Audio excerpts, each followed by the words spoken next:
have a problem figuring out whether you're for me or Trump, and you ain't black. Yeah. So listen, here are 4 non-black black people. I mean, that's a strange thing, you know. My goodness gracious. The good news is in 2024, looks like 4 out of 10 of us ain't black enough for Joe Biden. It's just, to me, it's sometimes frustrating as well as entertaining. Frustrating in that Democrats and Joe Biden get away with saying the darndest things and never held accountable by anyone for the things that they say are so salacious. Entertaining because that is funny.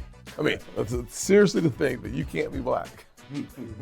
Old white dude telling me I can't be black if I don't vote for him. I've been black for a very long time. What's going on, everyone? Sauce Kenny here today. I don't know what I want to title this video, but it's going to sound somewhere about the arrogance of the white liberal. So, black GOP congressmen launched new series by roasting old Biden race graphs of arrogance of these white liberals, right? And as you saw from the intro, they went into like talking about the viral tweet with Charlemagne when he kicked off the campaign, saying, if you have a hard time choosing between him or Trump, you ain't black. The president later apologized for the comments. Sure, he later apologized for it, but this is my problem with the liberals. They don't scrutinize their side as much as they like to scrutinize the Republican side, right? When Trump said, what do you have to lose? What hell? You saw it here in 2024 when Trump said that, oh, black people identify with what my struggle is, what I'm going through. And everyone's like, oh my God, we are making equivalency like that. Oh my God. Trump is downplaying slavery, incarceration, criminal discrimination. I'm like, yo, he just say he identified with the sentiment that you feel like the system's against you. That's all Trump was saying, but they have to frame it somehow negatively. They can't make Trump relatable to black folks because people are only supposed to see color. This is why I don't like tribal seeing color politics. This is why I don't like racial politics. Because end of the day, I think what's more unifying is an idea. We all have the same idea, with the same vision about a country. You think Martin Luther King would have been successful with the civil rights movement if he saw color in 1964? This is the craziness of what the black community is advocating for or allowing people to speak for them. Because white liberals think they're the mouthpiece of the black people. I admit I have faced my own amount of arrogant white liberals in my life. From, oh, you voted against your best interest. And then when I say, okay, how I'm voting against my best interest? I make this income. I live in this neighborhood.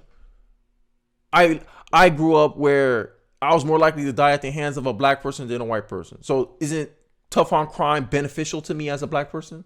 As a law-abiding black person? Criminals is a minority in the black community. That means what happens to criminals is not something that will happen to a majority of black folks. But you sitting here, white liberal, you pretend and you're arrogant enough. Oh, black people see police brutality as the number one issue in their community. How can you vote for a party that supports police? I say, hey, black people commit more crimes against each other 5 times more than other groups commit against each other. You don't see a problem there? So wouldn't that make me want to be tough on crime? As a law-abiding black American? Make it make sense. At this point, Democrats seem like they're the party of criminals. And then liberals say, oh, you're voting against your best interest. So are you insinuating that black people are criminals? Majority of black people are criminals, and that's why they have to support the Democratic Party, because the Democratic Party is soft on crime? Because the Democrats have this racist idea that most criminals will be black? Well, it's not a racist idea, but that's I'm using their definition. I'm using their argument. I'm using their logic to explain the situation. Me, I know why most crimes are committed by black people. It's behavior. They choose to do that, whether through circumstances or not. Because there's poor people of every race, but for some reason, only one race is allowed to use that as an excuse for why they do bad behavior. Give them a chance. Give them a slap on the wrist. We've been too harsh on them. And the problem gets worse. They become more emboldened. Now, black people see with the illegal immigrants and they're going, damn, they beat up police? And y'all let them out the next day? That's crazy. But you ain't black if you don't vote for a Democrat. All right, and I want to play this clip with Officer Tatum and the Harsh Twins talking about when he started waking up politically and what Officer Chaim is going to articulate is what exactly happened to my own father. And I'm telling you guys more of a personal story after the clip. Let's take a look. Ask you, have you always been Republican? What was your red pill moment for you? Yeah, nah, man. Like I said, I grew up believing I was Democrat, but I wasn't really into politics like that. Yeah. Right. Never That's voted. same thing You know, you here. see stuff on TV, and then in the background it's just like the Republicans are racist white folks, and the Democrats are for the people. Yeah. It wasn't until Barack Obama's second term. Like, I got into politics a little bit with Barack Obama's first term because, of course, the first black president. Everybody that was great. And dude, I ain't gonna lie, like I teared up a little bit, and then the ceremony. Right. I'm like, dang, we finally made it as a country. We got a Yeah. black Right. man. Yeah. Seeing Michelle and the kids there, I'm like, man, like it's real. You mean Michael, right? I wonder, do y'all really think that's a dude? Man, if it is, that's to be the first dude I bang. I still hit. Might even give up reach around. Just joking. Oh my I'm just God. joking. Yeah, that when Barack came president, man, I was like, man, that was special. I was like, man, was. our country came a long way. mom We have saw a that. black president. My mom grew up in Virginia, Jim Crow South and all that. So my mom made my mom happy. I was happy. Yeah. But man, I can honestly say, when he became president, our country went. Oh, it went off the rails. Yeah. It got Off the way rails. worse. I thought he was gonna be the pivotal point in our country where exactly. everybody just come together now. Yeah. If you're a racist, you Yeah. can't be there. You know, you got the black president now. You got to Yeah. accept this. Yeah. Oh man, it was worse. So, but I wasn't there yet. I saw that, but I was like, man, I'm not finna vote for this dude just because he's black. You know, I'm trying to be Right. reasonable. His second term, I started to get into politics because I had just gotten a good job with the police department. I was looking at taxes. Right. I'm Start like, to see how their politics affect that people. I gotta get involved, man. I'm 20-something years old. I ain't never voted.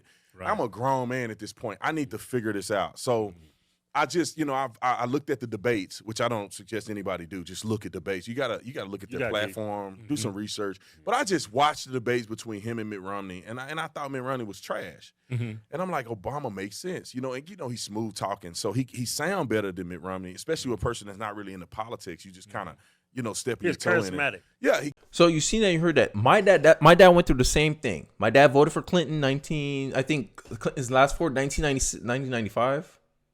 I'm getting my dates wrong because I wasn't born yet. So then my dad said he voted for Clinton. Then he voted for Bush twice, back to back. Then he voted for Obama 2008. And I remember vividly that ride in the car when my dad said he was going to go vote for Barack Obama, because I knew my dad. I was like, yeah, you voting for a Democrat, Dad? You still going to vote for a Democrat? I said, yeah, I'm going to vote for him because this needs to happen. Right? And I was like, okay, what made you vote for Obama? My dad said, well, I'm not going to lie to you, son. A part of it is because I want to make history with my vote, but also the vision that he articulated is saying that he believes if he loses, and he said, this is what my father word for word told me. When Obama articulated that if he lost, it was not because of racism, but it was because he wasn't able to articulate a vision that the American people can get behind. My dad told me that. So he's saying, hey, don't let people tell you have to do something because of your skin color. Don't let people try to, I guess, condition you and make you feel helpless. He said, yo, your actions, your behavior, your work ethic, that will decide your outcomes, not your skin color. Obama, word for word in 2007, in his 60-minute video, articulated the same vision that my dad conditioned me and my brothers when we still lived in the house together before my mom and him separated. So that was the kind of the messaging that Obama was putting out in the American public, and that's what my dad voted for.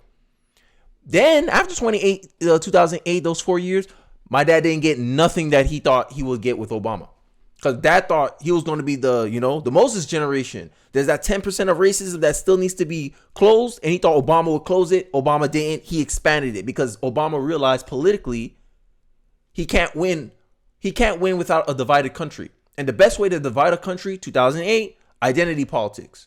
This is why I rail against identity politics so much, right? And this is my personal feelings, but I think I can make a good argument for it that Democrats have and always and still is the party of racism. Let's look at this article right here. Black Seattle parent furious over termination of gifted and talented program for having too many white students. Right? If you terminate a program, there's substantive reasons to terminate it. Well, it's not producing the outcomes we want. It's not as effective as we thought. No, you terminate a program because there's too many of a racial group in that program. Make it make sense. If I flip it, white Seattle parent furious over termination of gifted, talented program for having too many black students. Who are you helping here? What message are you sending here? A black's parent, right? Their kid got in based on their merit, right? But you terminate the program because there was too many white people benefiting from it. Make it make sense. This is a country of majority white people, and even when white people stop being a majority, there's going to be an increased growth of mixed Americans, and mixed Americans will have ties to the white community and to other communities. You can see them as some type of correlation in of itself. So just because America is going to be less white in the future doesn't necessarily mean that, black people, Hispanic people are going to be running the country. No, it ain't going to be like that. It's more likely mixed people are going to be running this country more than a ethnic, like one racial group. This is what I'm talking about. This is what I'm saying. We got to get beyond. We got to get beyond racial politics. That's my vision. As a nationalist, my vision is, hey, I'm with people that have the same vision as me. If it so happens that most of them don't share my skin color, so what? It doesn't make my vision less wrong.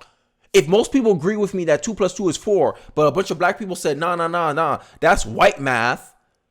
According to black math, 2 + 2 is 500. I don't know. I'm saying that's wrong. You're going to call me a coon because I disagree with you because you share skin color with me? This is why I say ethnic-centric worldviews are superficial in my eyes. I believe, as a black man, I relate more to somebody of my same culture than of my same race. Your race don't tell me anything about you. Hell, the way you dress tells me more about you than your skin color. Even though society tries to mentally condition people to have pre-assumed assumptions about a person based on their skin color, which is racist, by the way, but that's the game that Democrats play. While Republicans are saying, no special treatment. And black voters are demanding special treatment. And this is the problem I see in our society. This is the problem that CRT has created. That you will terminate a program because it has too many of people you don't like in it. Isn't that racist? Reverse discrimination is a cure for past discrimination. No, it's not. Current discrimination, reverse discrimination, will perpetuate discrimination into infinity. That's the reality. See, this is one of the reasons I think black people still vote Democrat is because they're so caught up on the intentions. Oh, Democrats have good intentions for black folks. How's that working out for you? There was good intentions for a war on poverty, but what it's done, create an incentive for you to become a single mom. And look at all the negative effects of making that choice. You were stretched financially. Your time stretched, right? Your mom has to either work and spend less time with you to pay the bills in the house, which means you grew up under no adult supervision, which makes you more susceptible to cultural trends like teen takeover, rap music. Single mother households produce this. Also you're more likely to be in poverty. Single people are more prone to poverty than married people. Married blacks are financially more well off than single white women, right? Because if it's white privilege, there's no way black people, no matter what they do, white people will always be more, right? That's the narrative that's spread into the black community. But when you look at the facts, when you look at the evidence, black married people are less likely to face poverty than a white single mom. The problem is not your race, is your behavior, your actions, your choices, your outcomes. That's the problem. That's the impact. Asian students do more homework, spend more time doing homework than other groups of people. And are you surprised why they do so well academically? Is that surprising to you? If I gave you a stat, hey, black kids spend more time doing athletics than other groups of people, other races of people. Is it any surprise they make up 78% of the NBA? Just like Asians and white make up a large percentages of these Ivy League schools to the point where now schools have to discriminate against Asians because they're too academically proficient. Imagine NBA discriminating against black athletes because they're too proficient at their sport. Everyone will condemn it as racist. But this is what's going on. This is what the Democratic Party has become. This is what happened when you let progressives rule the asylum. Because progressives are always the reason why the racism was a thing in the first place. Woodrow Wilson was a progressive. He federalized segregation. Progressives never want to point that out. They never want to point out how centralizing power could be used for evil, but they still trust people with centralized power. Like they're more like the claim that socialists put on conservatives. Oh, you guys trust greedy capitalists. Yeah, it's better than trusting a lazy, entitled socialist who are more prone to be power hungry. The government is an unnatural monopoly. It didn't deserve its position. It doesn't generate any wealth, but it has wealth. Imagine that. Giving money to politicians is like giving a kid a trust fund without no direction. And you see what they do. You see all the spending they did, both left and right. But until America realized that this is a problem, and until we start wanting to actually fix it, like stop incentivizing people to do this kind of racially charged rhetoric. Research cited in white rural rage. Why you couldn't just say, hey, rural rage? Because not only white people are dissatisfied with the state of this country, black people are too. Black people feel like they're not doing enough. Inflation is killing who? White people or black people? I'll wait. Liberals on average make more money than conservatives. Conservatives are complaining about the inflation. But no. No one wants to focus on substantive stuff. They want to focus on race because that's what gets clicks. That's what gets attention. That's what gets people views and followers. Talking about race, making it racial. If we took all the black people out of the country, we'll have the lowest crime per capita in the world, which is a fact. But that's an unfeasible policy. We ain't gonna be able to deport all black people out of the country, all minorities out of the country. We can get out the illegals. But the point I'm trying to make here is that we need to focus on, hey, how can we better cultivate our culture to produce more positive outcomes for our country? What behaviors can we address? What behaviors can the government incentivize to correct the current state of the problem? Because this is a long-ranging problem. This is going to take like a multi-decade type solution, and we have to be the starting point for a lot of this stuff. We have to plant the seeds of a tree we will never know its shade. This is the mentality I think America needs to have. This is why people support Trump. This is why I support Vivek, because I believe in that nationalist vision. That we need a unifying a vision of the world. Our unity can't be based on like superficial-ish, like your skin color or your genitalia. That's superficial. You're building tribes based on something that you had no choice in. Make it make sense. Now, you can make the same case about nationality, but you have the option to revoke it. Hey, I don't want to be an American citizen anymore. Here, I revoke my American citizenship. I'm out in Sweden. You have that choice. So I'm like, okay, why not create a national identity based on that choice? Whether you want to stay an American or not. And that's the choice I think many people have. Because like a house divided cannot stand. Abraham Lincoln was right about this. The same way you see someone that I hate this team. I don't want to be a part of this team no more. Then leave, because you're being more of a detriment to the team actually progressing into something better than you're net negative. And this is why I can't stand people who are so anti-American while still being American, while still being here, voting. You're gonna vote against the interests of the nation because you hate the nation in and of itself. Make it make sense. This is socialist for you. Socialists are looters. Socialists are thieves because they don't generate anything. They just take from what someone else did, and then they take credit for it. Oh, look at the money I gave to the HBCUs. Well, that's taxpayer-funded money. 70% of the taxes come from the top 20% of taxpayers who happen to be the rich.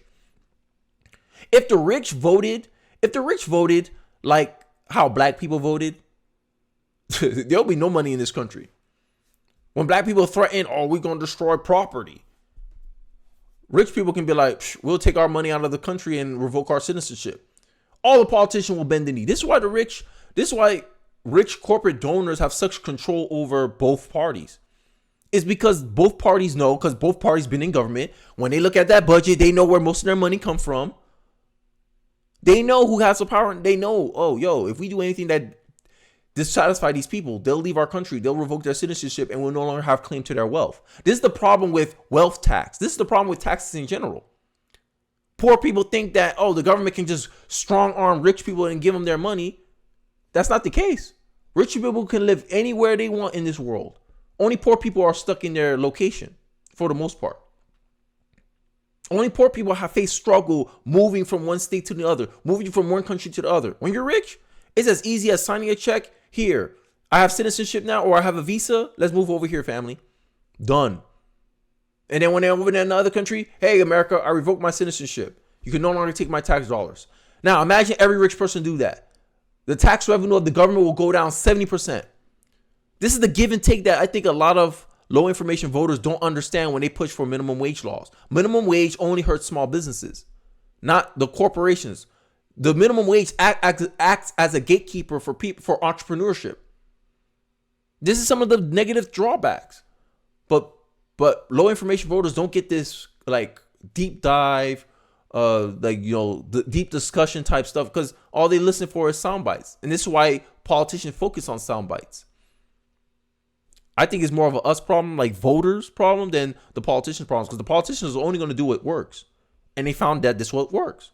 And this is why I try to tell black people, hey, yo, y'all need to get more informed. Y'all can't just be sitting here listening to people on TikTok who are Democrat, most likely paid to do all this advertisement to ish on Charlemagne whenever he questions the Democratic Party. Like, if I can't question you, am I a free person or am I a slave? I can't question massa? Huh? I question massa. All these black Democrats come out to attack me. Any video I do on Biden, any video I do about the Democratic Party, here they go, quick. But they claim the same about black conservatives. Projection. Because that's always been the case. But I digress. That was a long-winded rant of mine. I hope you guys enjoyed it. Let me know your thoughts in the comment section below. Do you believe that Democrats, like I do, are still the racist party, or has that changed now? Because based on their action, that hasn't changed. It's just they changed the messaging. But I digress. Let me know your thoughts in the comment section below. I'll really be interested to hear what you guys have to say. Don't forget to like, comment, subscribe, and I'll catch you guys on the next one. Peace.